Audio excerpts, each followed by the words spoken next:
faz enganar. Salmos 42. Davi fala exatamente isso. Deus, aquieta a minha alma. E quando a gente pensar em desistir, a sua mão levanta. Quando a Fábio me passou as músicas dessa semana, era quinta-feira, estava ouvindo essa música e a Anne sabe, é um louvor que eu escuto todo dia lá em casa, eu escuto esse louvor. Porque às vezes a gente se encontra fraco, às vezes a gente se encontra assim, próximos a cair. Mas a gente tem um refúgio, a gente tem esse encontro, esse Salvador que nos resgata, e isso é muito bom. E hoje eu queria falar com vocês algo diferente. Eu queria falar com vocês hoje sobre ciclos. E falar de ciclos é muito legal. Eu gosto de olhar para a palavra de Deus. A gente foi desafiado esse ano passado pelo Ronaldo, a fazer uma leitura de forma fragmentada da Bíblia. Muito semelhante ao que o pastor Josimar está fazendo agora, lá no seu canal, lá no YouTube. Então você pega um livro da Bíblia e faz ali uma leitura fragmentada sobre aquele livro. Então a gente lê e fala o que a gente entende sobre aquele livro. E quando a gente fez esse estudo ano passado, a gente trouxe ele para dentro da célula, foi muito legal a gente entender o plano de Deus. E foi dentro disso que eu comecei a meditar nessa mensagem. Para chegar nessa mensagem essa semana, foi algo bem incrível. Semana passada, acho que eu tive uma reunião com o pastor Felipe. Ele perguntou assim: Lucas, você vai pregar? Eu falei: eu vou pregar. Aí ele falou: cara, na minha vez eu não consegui pregar. Quando ele foi sair lá da Vila Sandra, né? E eu não entendi. Falei: sou pastor lá, bicho, nem dá conta, né? E eu entendi, pastor. Que difícil, que difícil. Que semana que eu tive. Segunda-feira, acordei mal. Tinha ido jogar vôlei quarta-feira passada, machuquei meu pé. Inicialmente não era uma dor, era uma dorzinha simples. Toda vez que eu volto do vôlei, eu volto machucado. Já fui por vôlei, porque futebol me machucava toda vez. Toda vez que eu ia jogar futebol, antes de ir, a Anne já falava assim: eu não vou cuidar de você. Não falava, Anne? Toda vez. Não adianta vir chorando, porque eu sempre voltava machucado, com dor no joelho. Meu histórico de atleta não é muito bom, então eu sempre voltava com dor no joelho. Eu falei: cara, acho que eu vou trocar o esporte, vou jogar vôlei. Até convidei o Neto para ir jogar umas vezes, né, Neto? Jogou descalço. E eu comecei a jogar vôlei. E aí eu machuquei o pé semana passada. E não doeu, cara. Essa semana eu acho que deixou para doer tudo. Meu pé começou a doer, eu não conseguia botar o meu sapato para ir trabalhar. A minha imunidade abaixou de um jeito terrível, começou a estourar um monte de bolotinha na boca. Sabe quando a imunidade está bem baixa, que dói tudo? Estava até compartilhando com o pastor Hélio hoje. Foi uma semana assim de muita dor. Eu passei a noite, eu chegava em casa, eu só queria ficar deitado na minha cama, quieto. E nessas de ficar quieto, eu comecei a falar com Deus. Falei: Deus, um ciclo se encerra, um novo vai ser iniciado daqui a uns dias. E eu comecei a olhar tudo que Deus fez durante esses 3 anos de caminhada no Tanguá. Eu acho legal, o gostoso de um ciclo é que ele tem um início e ele tem um fim. Ele tem um fim. Todo ciclo ele tem um início e tem um fim. E a gente chegou no fim de um ciclo. Quando eu cheguei aqui, eu lembro que eu fiz um projeto para 1 ano de trabalho. Aí o pastor Hélio sentou e falou: não, 1 ano não. Era um projeto para 3 anos. Eu falei: uau, um projeto para 3 anos, num lugar totalmente diferente, onde a gente não conhecia absolutamente ninguém. Não, para não estar injusto, eu conheci o Japa do quartel, mas a gente nem tinha vínculo. A gente só se via nos campeonatos de futebol. E aí eu via que ele postava algumas coisas referente a essa igreja. Eu falei: a gente chega num lugar diferente, com um projeto de 3 anos de trabalho. E então a gente sentou, eu e a Anne, a gente orou. A gente chegou aqui em agosto. De agosto a outubro de 2017, a gente só se reunia com o pastor Hélio. A gente orava, a gente falava sobre sonhos, a gente falava sobre essa igreja, e a gente falava sobre uma proposta de trabalho. E então começamos um trabalho. E esse ano de 2020 encerra esse ciclo de 3 anos de trabalho. E a gente começou a olhar para trás essa semana, eu conversei com a Anne, eu comecei a ver quantas coisas boas Deus fez aqui. Quantas maravilhas através das nossas vidas e através da vida das pessoas que aqui estiveram, Deus conseguiu fazer. Quantas pessoas se aproximaram mais de Cristo, quantas pessoas amadureceram. E às vezes a gente esquece dessas coisas. A gente começa a olhar para o fim, pensando que tudo aquilo ali que a gente fez vai ser jogado fora. E não, a gente precisa olhar para esse plano perfeito de Deus. É muito difícil a gente compreender ciclos, é muito difícil a gente aceitar esses ciclos, como a gente acabou de cantar. Conversei com o pastor Hélio semana passada e a gente falava sobre o período de transição dele, de Santo Antônio da Platina, para vir assumir uma congregação em Curitiba. Então um pastor, ele sai de uma realidade e vem para uma metrópole.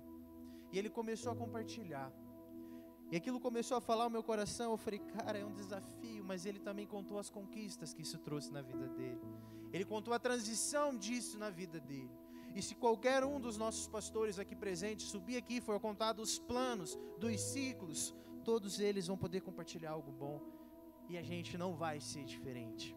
Então nessa noite eu queria falar um pouquinho sobre esse ciclo. E para a gente falar de ciclo, eu trouxe uma palavra muito legal, que ela é muito usada na palavra de Deus, de formas diferentes, chamada tempo. E o tempo de um ponto de vista bíblico, porque às vezes a gente tem essa mania de trazer para esse ponto de vista humano. E eu queria trazer um ponto de vista bíblico. E a Bíblia, ela já começa legal, ela já começa falando de tempo. Então ele fala assim lá em Gênesis 1:1. No princípio, Deus criou o céu e a terra. E lá em Apocalipse 22:20, ele diz assim: sim, eu venho em breve.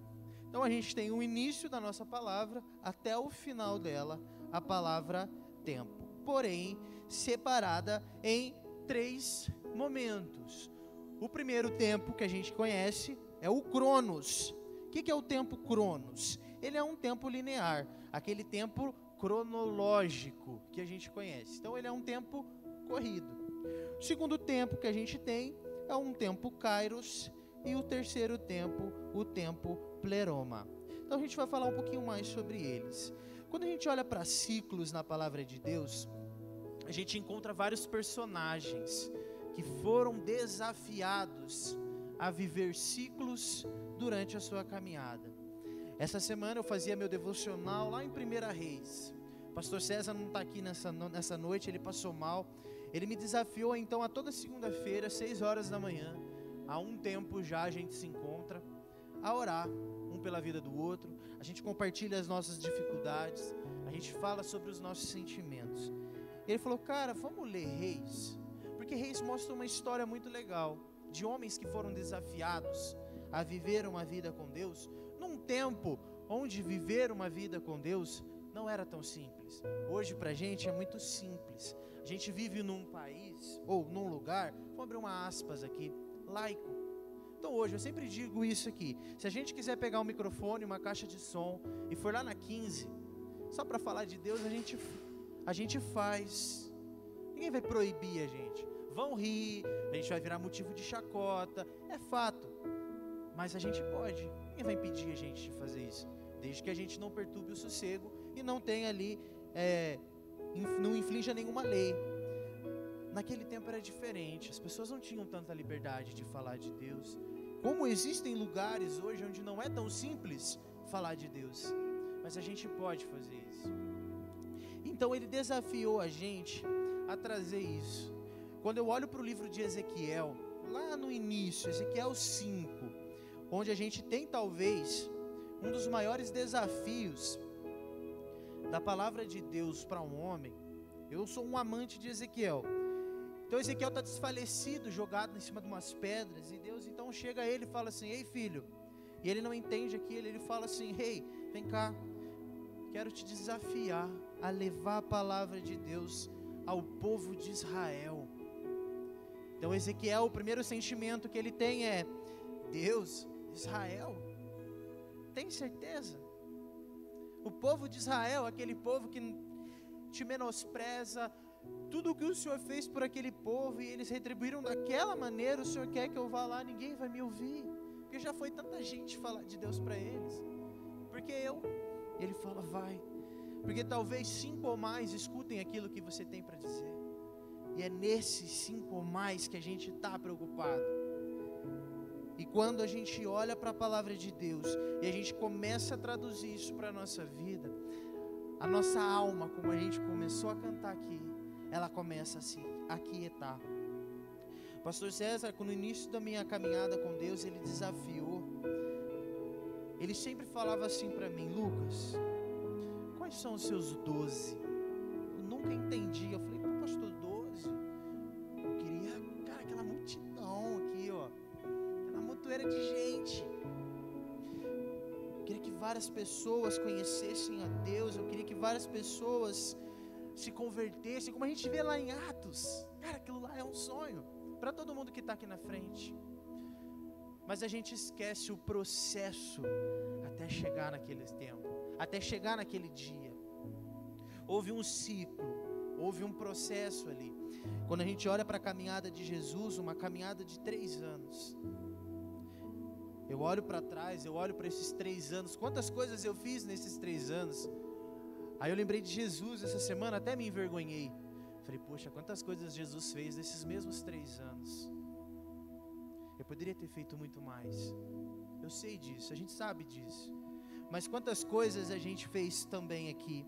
Eu comecei a olhar os frutos que foram colhidos na vida dos discípulos depois disso. E essa tem sido a nossa oração. Essa semana parei de noite para orar. Ontem à noite eu parei para orar, a Anne deitou. Eu já tinha até dormido um pouco, e a Laura se mexeu e bateu com o pé em mim, e eu levantei, eu falei, cara, acho que eu vou orar. E eu fui para fora, estava muito frio ontem à noite, e eu tenho uma sacadinha, e eu fiquei sentado na sacada, em torno de 1 hora, conversando com Deus, sobre aquilo que eu tinha lido, referente à 1 Reis, quando Davi vai passar ali então, o cajado para Salomão. E então Salomão, tão jovem, tem um desafio tão grande, que é assumir uma responsabilidade perante um povo. E hoje em dia a nossa missão, ela não é diferente. Às vezes a gente traz essa responsabilidade para dentro de um pastor, para dentro de um líder eclesiástico, mas essa responsabilidade é nossa. Não sei se você já parou para pensar, mas quantas pessoas hoje você tem sobre a sua responsabilidade, sobre a sua tutela, pessoas que precisam de você. Já pararam para fazer essa conta? Ronaldo pregou certa vez aqui sobre o gás, a história do gás, não sei se vocês lembram. Quem não é daqui não vai lembrar, fato. Então eu vou compartilhar. Tem um irmão que está precisando de um gás e ninguém consegue entregar um gás para ele. Ninguém consegue. E aí você começa a procurar pessoas, porque aquilo chega até você. Então o que você faz? Cara, eu vou chamar alguém, pastor Hélio, o senhor consegue me ajudar a comprar um gás para o Jean? Não consigo, agora eu não consigo. Aí eu vou lá no Jurandir, falo, Jurandir, você consegue me ajudar? Não consigo, agora eu não consigo. Pastor Felipe, não consigo. Eu falo, poxa, ninguém consegue ajudar. E às vezes o que Deus está falando, filho, é para você ir lá ajudar. Filho, é para você, essa missão é sua. Vai lá ajudar. E quando eu olho para a história de Jesus, esse preparo que ele teve com os 12, esse cuidado que ele tem em cuidar de cada um daqueles discípulos, mesmo conhecendo o coração de cada um deles. Quando a gente olha a morte de Jesus, aquele período que ele morre, até o tempo que ele volta e fica 40 dias com eles, eles se escondem, eles se amocam porque eles têm medo, eles não sabem as represálias que aquilo vai acontecer, mas eles olham para quando Jesus volta, e aquele desafio é lançado sobre a vida deles. Ei, vocês precisam continuar, um ciclo se encerra, a minha passagem aqui ela se encerra, mas a missão ela não acaba, ela não acaba. Então hoje, como líder de jovens, entregando esse cajado hoje, entregando esse posto, pastor Hélio, para a diretoria dessa igreja, eu reflito nisso. A missão não acabou, um ciclo encerra, mas a missão continua. Que vocês possam lembrar sempre disso. Quem for continuar aqui, lembra sempre disso. Olhando para a história de Deus, a gente precisa entender que existem 3 tipos de tempo: o tempo cronológico, o tempo que a gente conhece, o tempo de Cronos. O tempo de Kairos, ele se refere a um tempo certo, oportuno, ou um tempo estratégico, como a gente prefere chamar. Em Marcos 1,15 ele diz assim: dizendo, o tempo está cumprido e o reino de Deus está próximo. Arrependei-vos e crede no Evangelho. No Novo Testamento, a palavra Kairos, ela significa um tempo designado para que as coisas aconteçam. Um tempo designado para que as coisas aconteçam. A gente conhece na palavra de Deus que há tempo para tudo. Há tempo de plantar, há tempo de semear, há tempo de colher. E agora a gente compreende, quando a gente olha para a palavra de Deus, que é um tempo diferente, um tempo de viver novas experiências. Essa semana, semana passada, ela foi uma semana bem atípica para mim, porque ela foi uma semana onde eu resolvi fazer vários encontros com pessoas para falar sobre vida com Deus. Tive encontro com pastores, tive encontro com líderes, tive encontro com pessoas que fazem parte da igreja, e dentro desses encontros eu consegui perceber o como a gente precisa compreender o tempo de Deus. E compreender o tempo de Deus é muito semelhante ao que a gente encontra lá em Salmos 42, que é o que foi cantado aqui nessa noite. Quando a gente se encontra aflito, essa semana ela foi uma semana onde eu não sabia nada com Deus. Eu falei: Deus, parece uma semana que eu estou às cegas, correndo para um rumo que eu não sei para onde é. E eu liguei para o pastor César. Aí segunda-feira ele falou: cara, vem aqui. A esposa dele estava viajando, então foi só eu e ele, um tempo gostoso. E ele falou assim: Zé, às vezes a gente fica sempre orando para Deus: Deus, mostra o seu caminho, mostra o que o Senhor quer para mim, mostra o que o Senhor quer para a minha vida, mostra o que o Senhor quer para a sua família. Mas quem foi que disse que Deus precisa mostrar o caminho para a gente? Quem foi que disse que Ele precisa? Por que a gente precisa tanto que Ele mostre isso para a gente? Por que a gente não pode só render o nosso coração e falar assim: Deus, eu estou aqui, me leva para onde o Senhor quer? Quando eu olho para a história de Abraão, quando ele fala assim: filho, pega as tuas coisas, pega a sua família e vai. E Abraão pega as coisas dele e fala: vamos, junta Anne, pega as coisas que a gente vai para onde? Vamos. Deus está nos desafiando aí. E às vezes a gente fica clamando para Deus porque a gente precisa disso. A gente precisa entender essas coisas de Deus. A gente é muito material. Eu falava com o Cláudio essa semana, eu trabalho com o Cláudio, e ele disse assim: Zé, por que a gente fica sempre pedindo para Deus fazer essas coisas para a gente? Por que a gente quer sempre que Deus fale, que Deus fale, que Deus fale? Eu falei: porque o nosso coração é assim. Quem já leu o livro As 5 Linguagens de Amor, a nossa com Deus, eu não tenho dúvida que é palavra de afirmação. A gente fica o tempo todo se questionando: oh, Deus, mas será que o Senhor me ama? Será que eu mereço? Será que eu realmente preciso? Será? E a gente quer que Deus fale: sim, você merece. Sim, eu te amo. Mostra o caminho, sim, eu mostro. Vem aqui, senta aqui, ó, é esse aqui, ó. Você vai passar por aqui, por ali, entendeu? Aí a gente vai falar: entendi, agora ficou fácil. A gente precisa disso.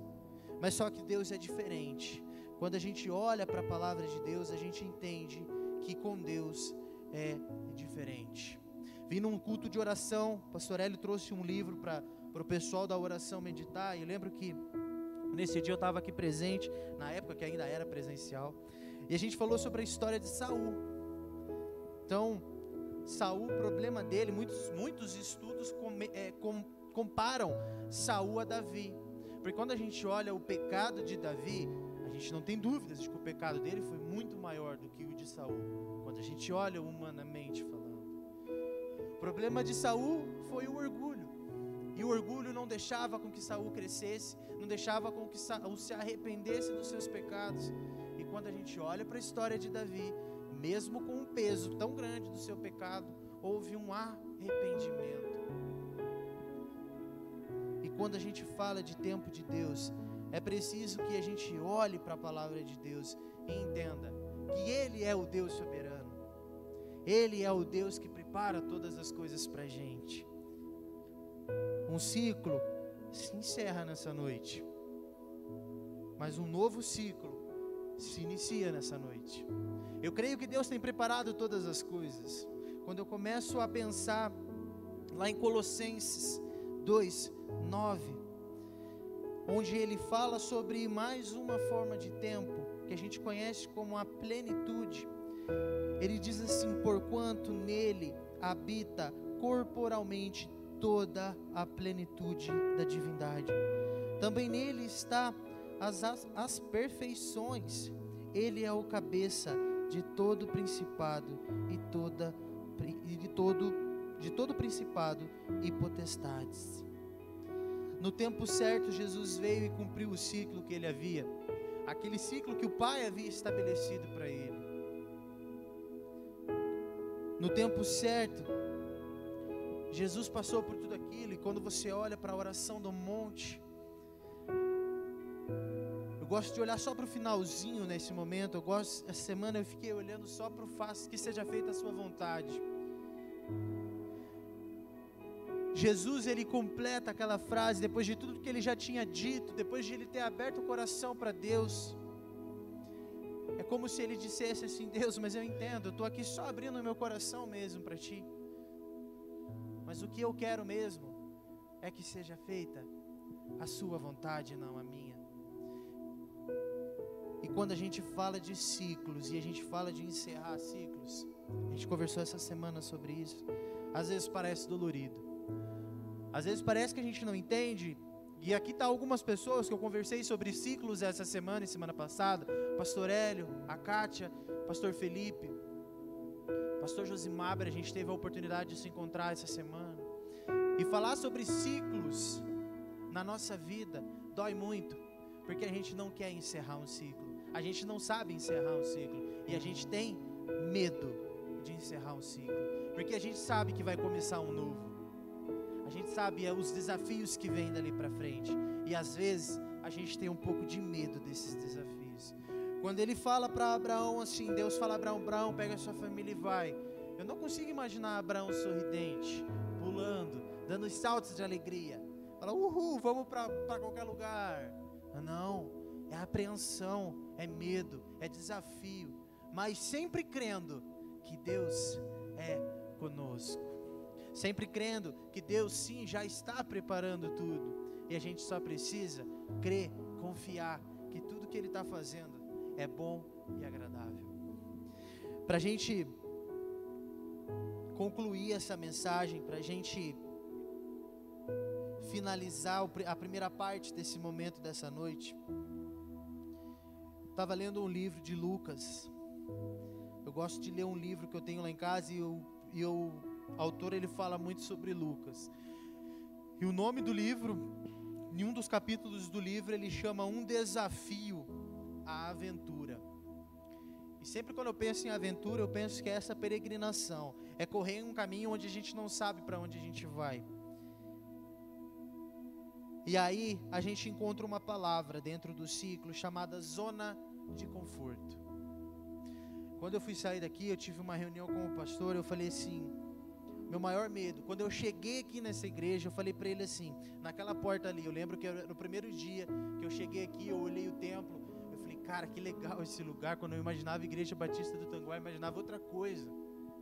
E aí veio a Anne ficou no carro com a Laura, que a Laura ainda era muito bebezinha, tinha acabado de nascer, né, bem dizer. E eu vim, aí falando, ela tá aí, ó. A gente sentou aqui, eu falei: pastor, meu maior medo é ser pedra de tropeço na vida das pessoas. Lembra, né, pastor? Eu falei: a partir do momento que se um dia eu ou a minha família estiver sendo pedra de tropeço na vida de alguém, eu peço que o Senhor me fale alguma coisa, por favor. E a segunda palavra que eu falei para ele é sobre a zona de conforto. É muito comum dentro de uma igreja, num plano, quando a gente está muito tempo dentro de uma igreja, existir a zona de conforto. E a gente acaba esquecendo o nosso objetivo. Não porque a gente quer, porque somos pessoas más, ou porque a gente se acomodou naquilo ali. Não, se acomodar a gente se acomoda. Mas não de forma má, porque a gente quis. Vou me acomodar, já está tudo bem. As situações vão fazendo com que a gente se acomode. E quando eu olho para esse ciclo, e quando esse ciclo hoje foi chegando ao fim, foi tornando agosto, a gente começou a se reunir como diretoria. Eu falava assim: pastor, meu medo é sobre essa zona de conforto. Eu acho que a gente precisa mexer. Eu acho que a gente precisa fazer com que esse ciclo continue, porque senão vai chegar uma hora que isso aqui para. Não porque a gente quer, porque a gente acaba ficando confortável. O pastor César, ele tinha um plano de trabalho para a vida dele, que ele falava assim: Zé, um pastor só fica numa igreja 2 anos. Eu sempre achei muito duro isso. Eu falei: não, o pastor não fica quanto tempo a igreja precisar trabalhar. Mas ele aderiu isso para a vida dele. Então ele tem isso com a cabeça dele, de que um pastor tem que ficar 2 anos ali, e aquilo ali tem que ampliar, tem que aumentar, tem que tomar um novo rumo. E eu entendo hoje que foi preciso a gente ouvir de Deus esse desafio à aventura, entender o que Deus tem para a nossa vida. Um ciclo se encerra hoje, mas um novo ciclo se inicia. Eu não sei qual é o objetivo de vida de vocês. Eu não sei se vocês já pensaram sobre ciclos na vida de vocês. Eu não sei se vocês já pensaram o que vocês esperam da vida de vocês daqui 2 anos, 3 anos, 4 anos, 10 anos. Parece um papo de coaching esse, mas é necessário a gente fazer isso. Estava conversando com o pastor Felipe, ele falou: Zé, quais são os seus planos para daqui 5 anos? Ele nem esperou eu responder, ele falou: ir para 10. Aí eu falei: então, pastor, dele ir para 30. Eu falei: nossa, como assim, pastor? Não sei nem o que eu vou jantar hoje.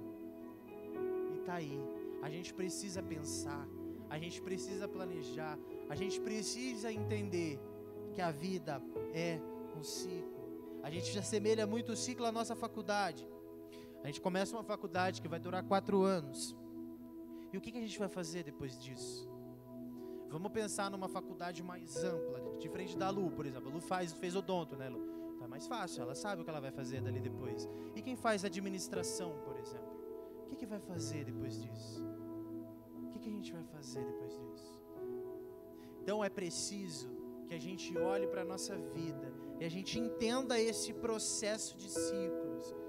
A gente precisa fechar ciclos. Teve uma célula onde a Carol falou sobre isso, de alguns problemas que ela tinha no trabalho. Ela entendeu que ela precisava encerrar aquilo ali. Aquilo que ela tinha vivido, ela precisava deixar lá, para ela começar a viver algo novo, num novo trabalho, num novo lugar, com novas pessoas. E às vezes a gente esquece de encerrar ciclos na nossa vida. E o desafio que eu queria deixar para vocês nessa noite é sobre esse desafio da aventura. A gente precisa olhar para a nossa zona de conforto. E a gente precisa entender qual é o horário, qual é o momento de a gente encerrar um ciclo e começar um novo ciclo. O mestre desafiou os discípulos a andar sobre as águas, alimentar multidões, curar enfermos, expulsar demônios e ser um discípulo aventureiro permanentemente. Todos os dias a gente tem um ciclo na nossa vida. Talvez hoje o seu dia foi um dia terrível, seu dia de trabalho foi um dia difícil. Talvez você está aqui no culto só pela misericórdia de Deus mesmo, só por isso, porque você olha para o seu dia e fala: que dia terrível, que dia que eu não queria ter acordado, que dia que se pudesse riscar da minha vida, eu queria riscar. Mas a misericórdia de Deus vem à noite, e amanhã cedo, sabe o que começa? Um novo dia, novas oportunidades, um novo ciclo, para a gente colher tudo diferente do que terminou ontem. E ao contrário também, às vezes a gente pode ter tido um dia incrível, você fala: uau, que dia maravilhoso. Tem dia no meu trabalho que eu chego e falo assim para a Anne: cara, nem acredito que esse dia existiu hoje. Queria que fosse todo dia assim.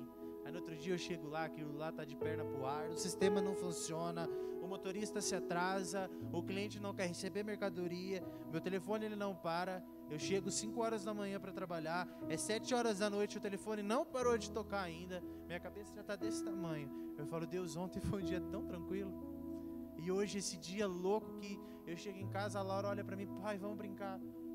Hoje não, eu quero só deitar. Nunca dá certo essa estratégia, né? A gente vai acabar brincando, mas eu deito na cama, pelo menos 15 minutos eu preciso desligar. E eu falo: Deus, obrigado por hoje. porque eu sei que daqui a pouco eu vou dormir e amanhã vai ser um novo dia, e talvez dê tudo certo. Então eu queria desafiar vocês a refletirem sobre ciclos, refletirem sobre tudo isso que se inicia, tudo que se encerra. Se você já tem encerrado ciclos na sua vida, se você tem refletido sobre o que Deus tem preparado para você, como no início desse culto a gente orou, às vezes a gente vem preparado para algo, a gente vem clamando, falando, hoje eu vou fazer isso, mas o que será que Deus quer para a minha vida? O que será que Deus tem preparado para a minha vida?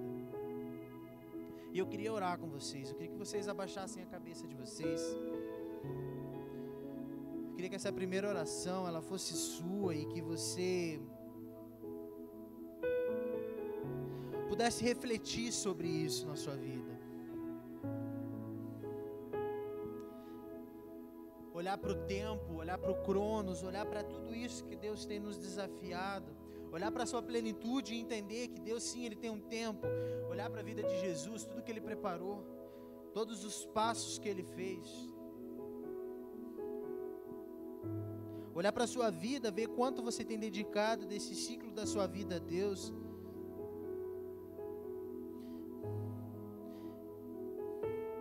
Fui desafiado uma vez a falar sobre sonhos. E eu lembro que dentro de sonhos a gente falava sobre ciclos, sobre um processo que se inicia, algo que se acaba. Eu lembro que dentro desse processo de sonhos a gente também falou sobre confiar em Deus e ser grato sobre tudo aquilo que Ele tem feito na nossa vida.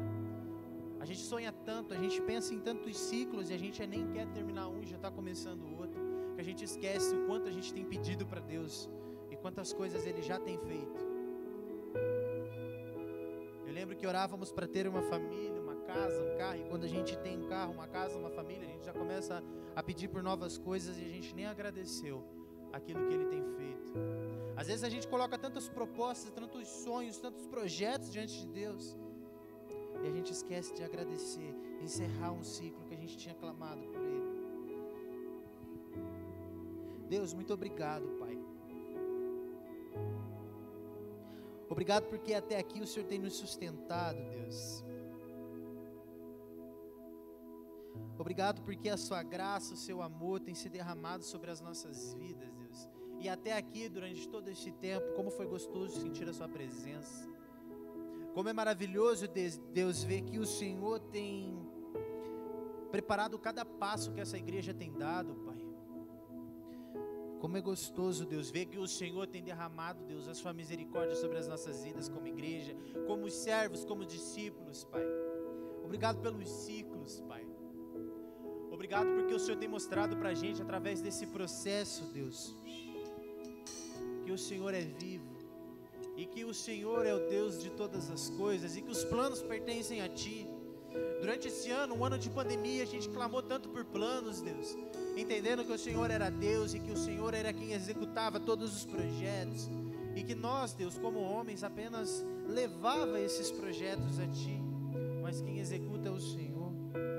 Esse ano o Senhor mostrou tanta coisa pra gente, Pai, e hoje a gente encerra, Deus, esse projeto, esse trabalho, falando sobre ciclos, Pai, entendendo que até aqui o Senhor foi a nossa destra, o Senhor nos sustentou como líderes, Pai, o Senhor sustentou essa igreja, Pai.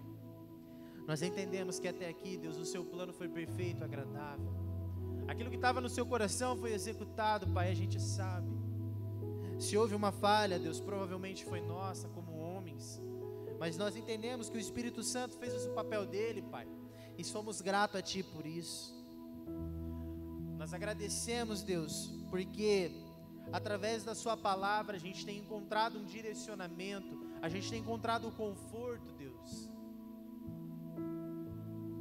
Através da Sua palavra, o Senhor tem se mostrado, Pai, e que o Senhor é o Deus de todas as coisas.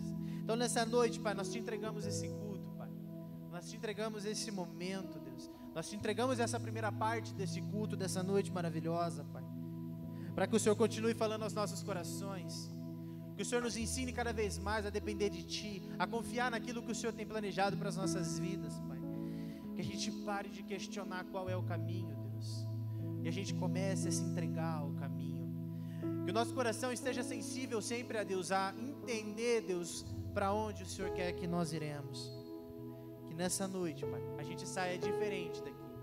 A gente possa sair inundado daquilo que o Senhor tem preparado para as nossas vidas.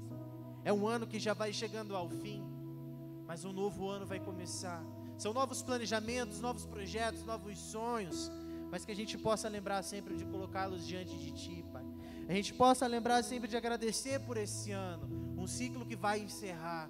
Mesmo com tantas dificuldades, pessoas foram salvas, casamentos foram restabelecidos, famílias foram reestruturadas, pessoas conheceram a Jesus através, Deus, de todos os meios de comunicação, meios que talvez nós não tivéssemos preparados para esse ano, mas o Senhor mostrou que o Senhor é Deus, e que a gente tem que estar preparado para todas as coisas. Nós não precisamos se preparar, Deus, em cima do momento, mas que nós precisamos estar prontos para aquilo que o Senhor tem preparado para nós. Então, muito obrigado, Deus, obrigado por este momento, em nome de Jesus, Pai, amém, amém, amém.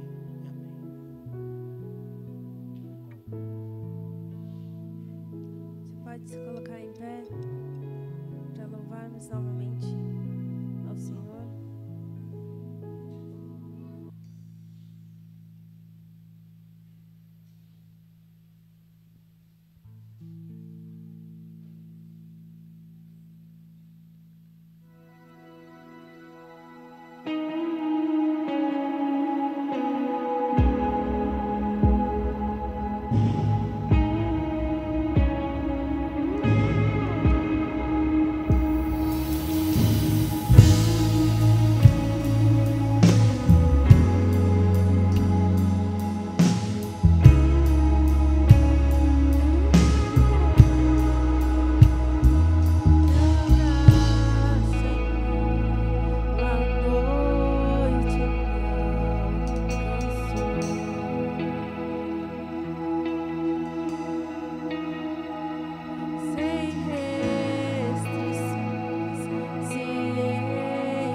possamos viver o seu tempo, Pai. Que possamos entender que precisamos mais de Ti e que possamos fazer a Sua vontade, não a nossa, Pai. Em nome do Senhor Jesus, Pai. Vem derrama tua glória, queremos ver tua face, queremos ver tua face. Vem derrama tua glória, queremos mais de ti, e queremos mais de ti. E vem derrama tua glória, e queremos ver tua face, e queremos ver tua face. E vem derrama tua glória, queremos mais de ti, queremos mais de ti. E vem derrama tua glória, queremos ver tua face, queremos ver tua face. E vem derrama tua glória, queremos mais de ti, e queremos mais de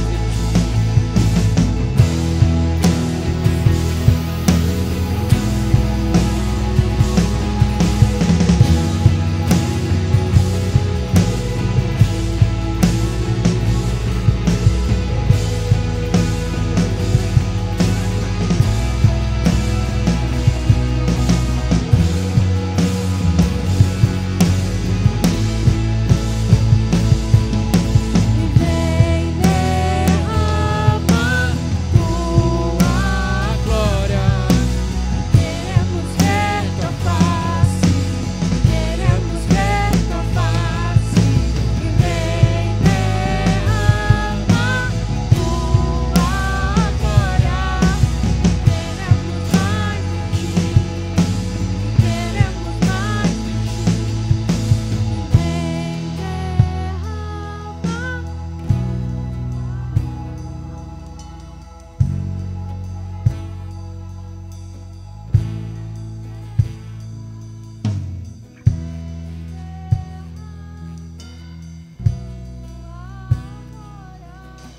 queremos mais de ti, queremos mais de ti. Queremos mais de ti, e queremos mais de ti.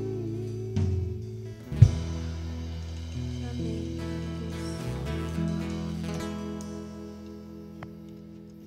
Amém. A igreja pode se assentar. Estamos quase, mas quase encerrando o culto nessa noite. E conversando com o Lucas sobre a mensagem do ciclo. E aí eu compartilhei com ele que, para mim, o ciclo termina em partes, né? Eles continuam bem vivo nas nossas memórias como servos de Deus. O Josimar está aqui, deve lembrar do professor, a história do cristianismo lá, o Marlon. Ele disse que quando jovem, ele era o filho mais velho. Não sei se o Josimar lembra dessa história. Ele como filho mais velho e a família tinha uma funerária, né? Lembra? Ele tinha uma funerária e ele louco que deixar aquela função, porque ele era um dos que ia com o pai catar pedaços de corpos nas estradas, quando havia acidente, uma série de coisas. E aí ele veio para a faculdade teológica fazer o seminário. E aí depois, lá para o segundo, terceiro ano, tem um estágio. E aí eles foram fazer estágio no Hospital Evangélico de Queimados. Pense quem conseguiu concluir o estágio ali naquela área. Só ele. Por quê? Porque ele já havia vivido algumas coisas lá atrás, então deu suporte para ele viver outras coisas lá na frente. Então, quando eu disse para o Lucas que o ciclo se fecha em partes dentro dessa ótica, né? Porque nós só vamos conseguir viver e enfrentar outras coisas lá na frente, sempre olhando aquilo que nós já vivemos nos anos que já passaram na nossa vida. Senão a gente não consegue suportar algumas coisas. Como ele disse de Santo Antônio, né, várias mensagens, a gente aplica algumas coisas relacionado àquele tempo de Santo Antônio da Platina, porque o ciclo não se fecha. Quando você olha para o Velho Testamento e olhando para o Novo Testamento, a gente sempre vai buscar coisa no Velho. Por quê? Porque o ciclo ainda não se fechou. Deus sempre convida-nos a olhar para o Velho, a estar na posição daqueles homens e mulheres de Deus, com os olhos da fé, andando, visualizando aquilo, aplicar no nosso dia atual. E eu falei para o Lucas, o futuro, né, o amanhã, só será vivido e superado, e o futuro também, diante desses 3 anos de vida, tanto de um lado como de outro, da juventude. O ciclo não se fecha para a juventude. Na memória, as conversas, as orações, os conselhos, as dicas, né, várias coisas, jamais vai se fechar diante daqueles que são discípulos do Senhor. A gente sempre vai lembrar, eu posso ver no pastor Felipe que lá na Vila Sandra, quantas mensagens ali, né, pregadas pelo pastor, hoje na Lamenha, são trazidas no púlpito, ou até mesmo nas visitas, né? Olha, eu vivi isso, eu vivi aquilo. Então, estão tão cravados em nós, esse tempo de permissão de Deus na vida do outro, que jamais se apaga. E antes de chamar os pastores aqui para a gente orar pela família, eu só quero deixar com o Lucas, Josué. Moisés não teve nem tempo de passar o bastão para Josué, mas Deus fez isso. O Deus que iria caminhar com Josué todos os dias da vida do ministério dele, que não seria um ministério tão simples como nós podemos ver na palavra. Mas, como eu disse que ciclo não se fecha, pense Josué passando aquele povo ali no Rio Jordão, entrando na terra prometida, dia após dia, olhando para trás para a caminhada com Moisés e vendo aquele ciclo aberto diante dos seus olhos. Como que ele fez, como que ele agia, como que ele pensava, né? E dessa forma, tanto a juventude BT como a liderança aqui pelos 3 anos do Lucas, fica essas marcas. E uma das coisas que eu penso que nós temos que viver como igreja é ter esse olhar, né? Há sempre um redemoinho em nosso meio de trocas de denominação, de igrejas, né? De diversas famílias saindo de um lugar e indo para o outro.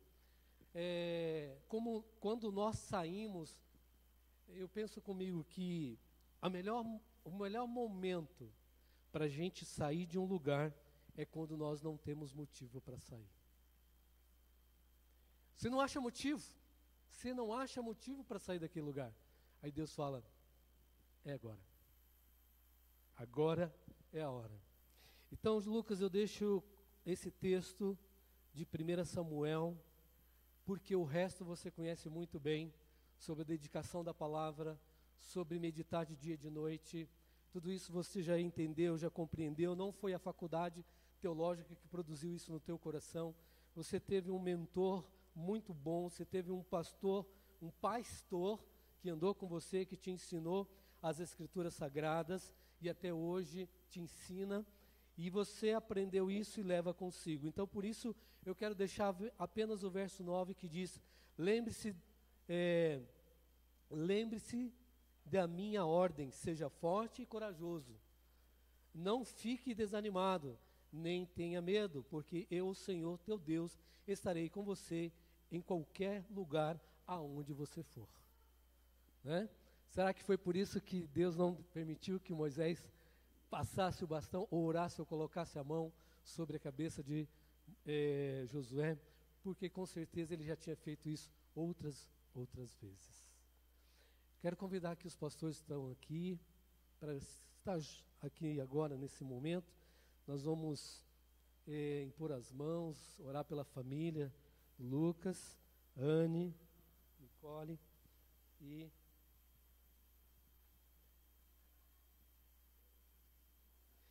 Eu tinha passado esse bastão para o pastor César, porque o pastor César foi o pastor do Lucas, mas ele não pôde estar aqui. Aí eu perguntei se queria de alguns de vocês, né, que tem caminhado com ele. Ele falou, não, pastor, seja você que ore por nós. Então eu vou orar. Pastor Felipe, vamos chegar aqui. Isso. Eu quero chamar a juventude da IBT para estar aqui. Então os pastores estão aqui na retaguarda e os jovens se coloquem na frente aqui. Pode vir aqui, ó, próximo. Vem cá todos vocês. Eu vou fazer o seguinte, eu vou orar pela família, pelo novo ciclo que se abre, a continuação, e eu vou pedir para o pastor Felipe orar pela juventude, depois, tá joia? Orar pela juventude da IBT, né? Aí, mas Lucas, desses 3 anos, não dá para resumir, mas eu estava ali pensando, e eu já vinha pensando, né? Lembra em 2018, no jantar dos namorados, tudo preparado, tudo pronto, nós aqui, de repente a minha mãe vai para o hospital, falecendo praticamente, e vocês assumem e dão conta do recado. Então, marcas não se apagam, jamais vão se apagar. Elas ficam na memória para a gente abençoar outras vidas e outras vidas. Ergue suas mãos. Senhor Jesus, nós te agradecemos, ó Pai, imensamente, pela Tua palavra que é viva e eficaz. Ela traz ao Senhor Deus aquilo que o Senhor colocou para que ela produzisse em nossos corações. De forma, Pai, que não se apaga. E é através da Tua palavra, Senhor Deus, que a nossa vida tem sido alicerçada. E diante, ó Senhor Deus, de tantas experiências que ouvimos nessa noite, tantas experiências, ó Pai, vividas na pele, nós podemos ver, Senhor Deus, a Sua mão na vida de cada servo do Senhor. Aqui citado nessa noite pelo Lucas, ó Pai, que cumpriram a sua missão. Mas ainda, Senhor, nossa história não se fechou. Os nossos dias ainda continuam, ó Pai, segundo a Tua vontade. E diante, ó Senhor Deus, dessa história que ainda não está fechada, nós clamamos ao Senhor pelo dia de amanhã, por aquilo que o Senhor tem preparado para cada um de nós diante de vidas, Pai. E é isso que eu peço ao Senhor pela vida do Lucas, da Anne, Senhor Deus, da Laurinha, que, ó Deus, eles continuem a cada dia com seus corações e mentes abertos diante daquilo que o Senhor deseja no ministério. Nós abençoamos com as nossas mãos estendidas a vida desse casal, Senhor, que tanto nos abençoou aqui no Tanguá, ó Pai, e esses 3 anos que passamos juntos, ó Pai, jamais se apagará na história da IBT, Senhor. Em nome de Jesus que oramos, agradecidos. Amém e amém.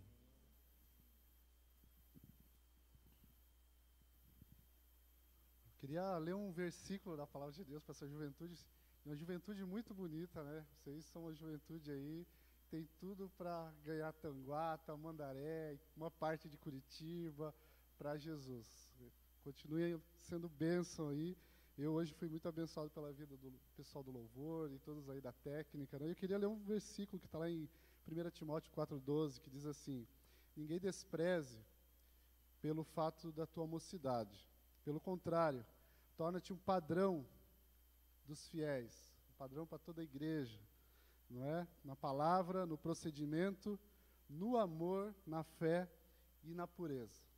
E que assim essa juventude aqui, pastor, seja marcada ou tenha essa referência. As pessoas olhem para vocês e veem, esse povo aí é um povo que a gente não pode desprezar, não. Esse povo é um povo precioso, porque são dedicados à palavra, né, e são exemplo para toda a igreja.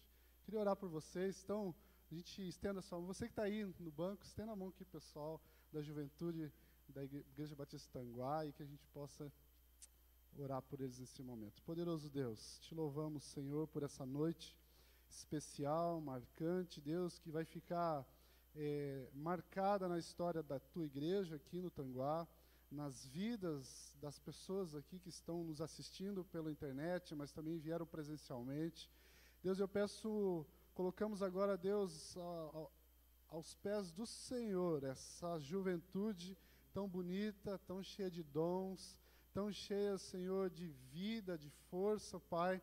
E pedimos, Deus, que essa palavra que lemos agora aqui se cumpra cada dia mais na vida deles.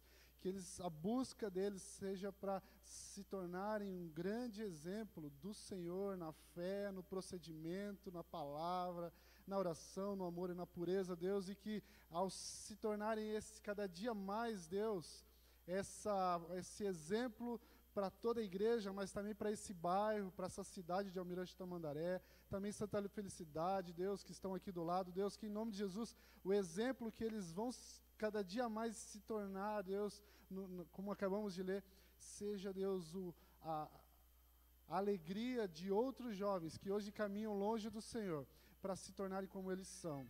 Que essa igreja continue sendo cada dia mais relevante nesse bairro, cada dia mais relevante durante a semana, e que esses jovens, Deus, se tornem missionários do Senhor a cada dia mais, pregando a Tua Palavra, vivendo a Tua Palavra, e assim impactando e brilhando a Tua luz nesse mundo de trevas. Assim nós oramos, Pai, pela vida de cada um, e que Deus, o Senhor já esteja preparando um novo líder, que vai assumir essa juventude para guiá-los, para pastoreá-los, para ensiná-los, Senhor, e que Deus, em nome de Jesus, seja um casal, uma pessoa, Deus, que o Senhor já tem preparado, e que Deus, essa pessoa possa ser acolhida, abraçada e amada por essa juventude, Deus, que o Senhor vai levantar. Assim eu oro, Deus, e peço no poderoso nome do Teu Filho Jesus. Amém, amém e amém.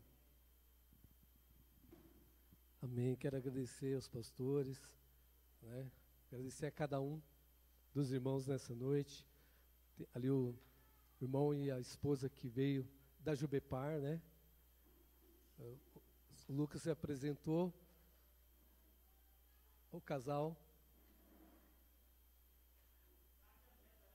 Jubacap. Obrigado, Cátia, obrigado, André, aos irmãos, aos demais irmãos. Que Deus continua abençoando ricamente a nossa vida. E como o pastor Felipe disse,